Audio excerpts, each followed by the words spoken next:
El psicólogo Martin Seligman, de la Universidad de Pensilvania, hizo unos experimentos muy interesantes. Martin Seligman, en 1967, estuvo estudiando un poco cómo funciona el mecanismo de la depresión. Entonces, hizo tres grupos de perros.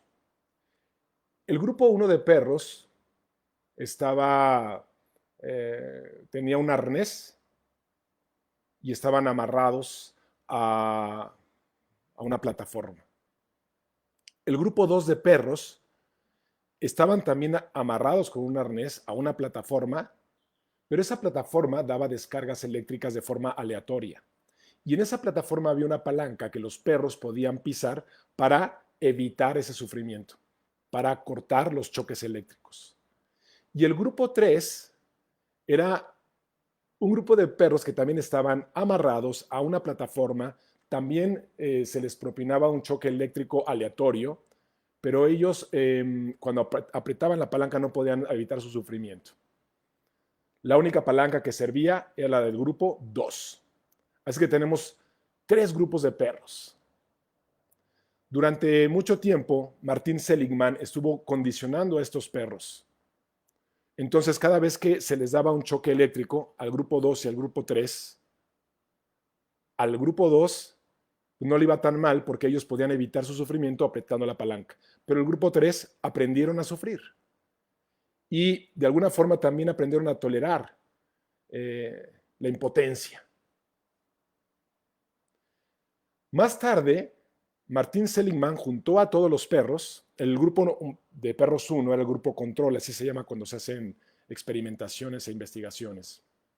Es un grupo que solamente está y no se le aplica, no es parte del proceso en sí de aplicar ya sea el medicamento o el experimento en sí. Entonces Martin Seligman juntó a todos los perros y los puso en una plataforma y les empezó a dar choques eléctricos. Claro, eran choques eléctricos suaves, no creas que los electrocutaban y los quemaban.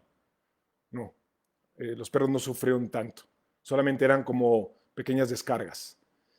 Comenzó a darle choques eléctricos a estos perros y los perros del grupo 1 y del grupo 2 escaparon de esta plataforma. En cambio, el grupo 3 permaneció en esta plataforma porque se acostumbraron a sufrir.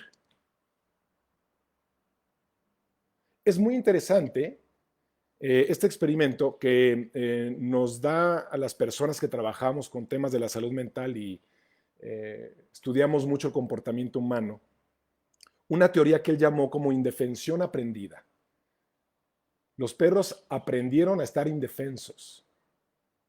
También se le llama impotencia aprendida. Este fenómeno también sucede con los seres humanos. Muchos seres humanos aprendemos a vivir en condiciones de indefensión, donde creemos que no podemos escapar y aceptamos nuestro destino. Y nos quedamos viviendo en situaciones adversas, con relaciones de pareja difíciles, tormentosas, trabajos que no nos inspiran, pero nos sentimos atrapados por los gastos, por la familia, circunstancias ambientales o contextuales que no nos gustan, que vamos cargando en los hombros, pero aprendimos a ser esclavos de esa situación. Y no hay nada más errado. No eres un árbol. Te puedes mover.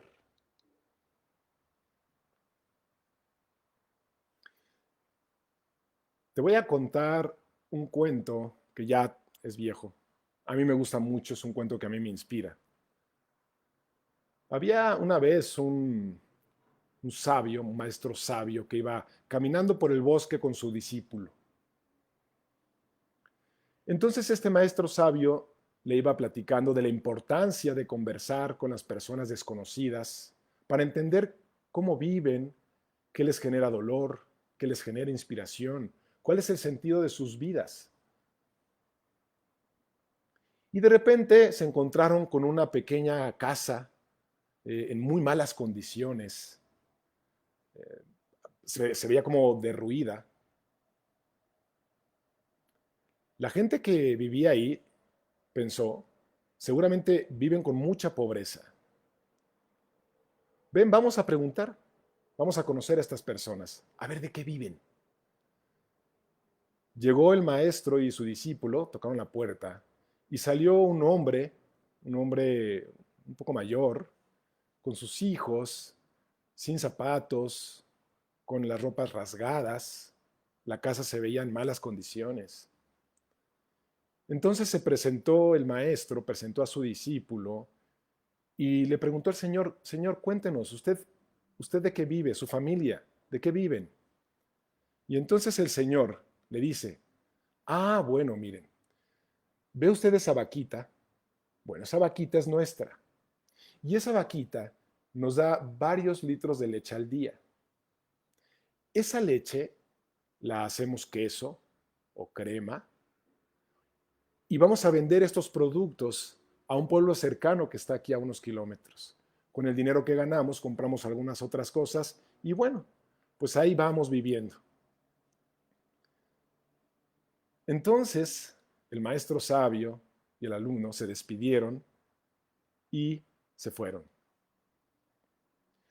Un poquito más adelante, el maestro le dice a su discípulo, oye, te voy a pedir que regreses a esa casa, desamarres a esa vaquita, la lleves al precipicio y le empujes al barranco.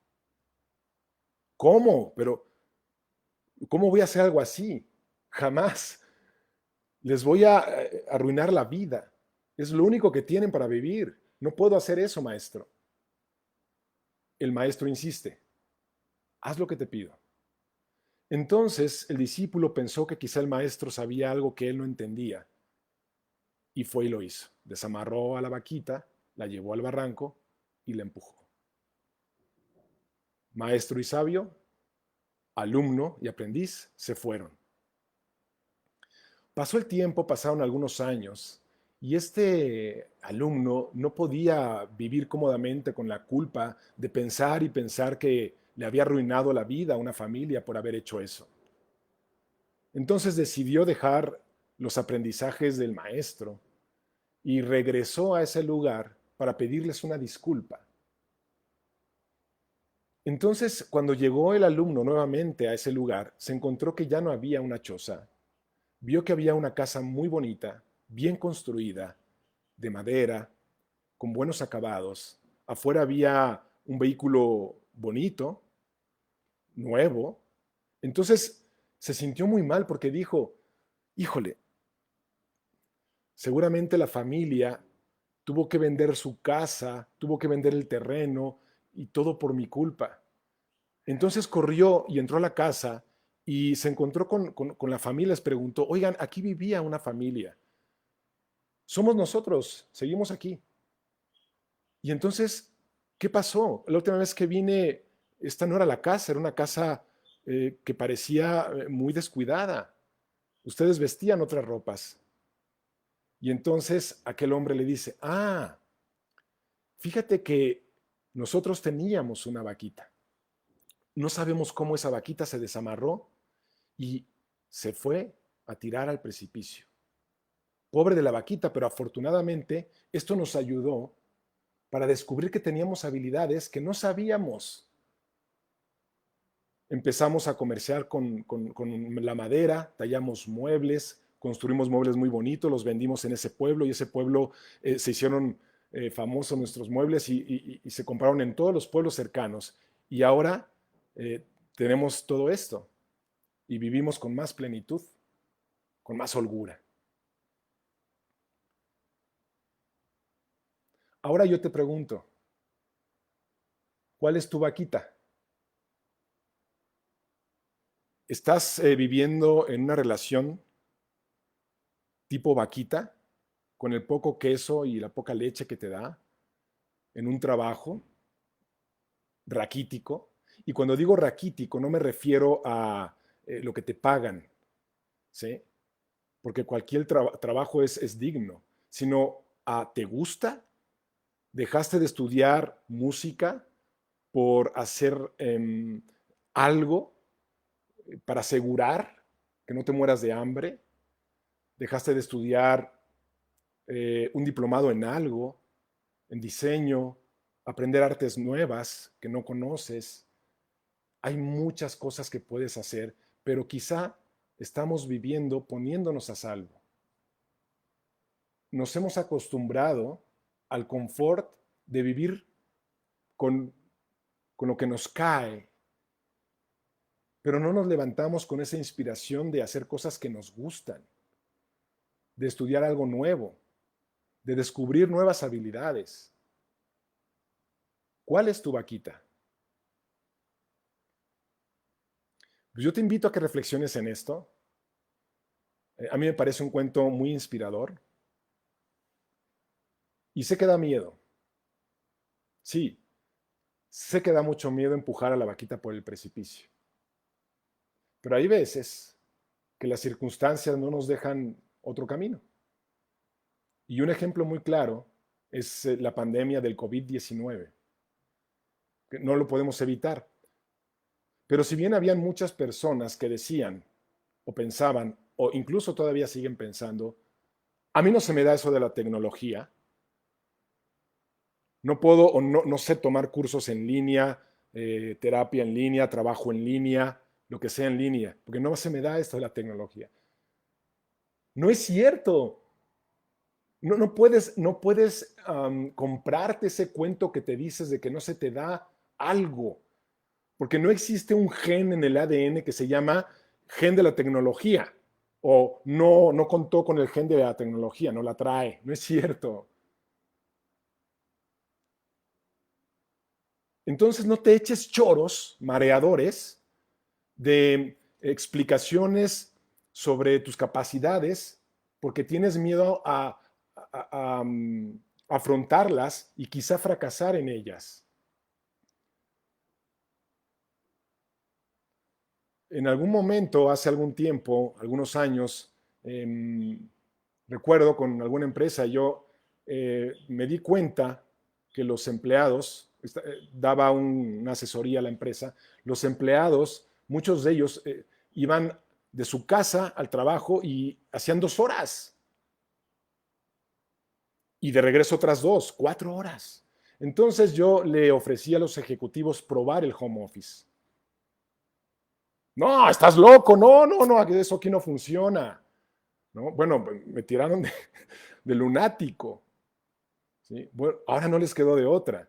Y muchas personas y muchas empresas y muchas escuelas se están dando cuenta de que podemos nosotros aprovechar los recursos de lo que vamos aprendiendo, desarrollar nuevas habilidades que nos van a ayudar a progresar y a vivir mejor. Ya no estar 4 horas en el tráfico. Entonces, como decía Martín Seligman, con el tema de la indefensión aprendida, no estás indefenso, no estás indefensa, no estás impotente, no eres un árbol, te puedes mover. Es difícil, sí, pero a largo plazo vale la pena aprender. Aprender más de tecnología, aprender más cursos, aprender algo de arte, algo de música, cocina. Hay una lista interminable que necesitarías 500 vidas para aprender todo lo que existe en el planeta. Entonces, si tienes un tiempo, fabrícate un tiempo mientras trabajas en algo que a lo mejor en ese momento no lo puedes dejar por tus compromisos económicos, pero puedes estudiar en casa, hacer cursos online, hacer una maestría, una carrera nueva, y todo esto con el tiempo te va a llevar a tener nuevas habilidades y poder disfrutar más de la vida inspirado o inspirada en hacer cosas que te gustan. Muchas gracias por este espacio que me brindas al llegar al final de esta charla. Y te voy a dejar con este pensamiento, que es muy breve. Es una invitación. No dejes de vivir por miedo.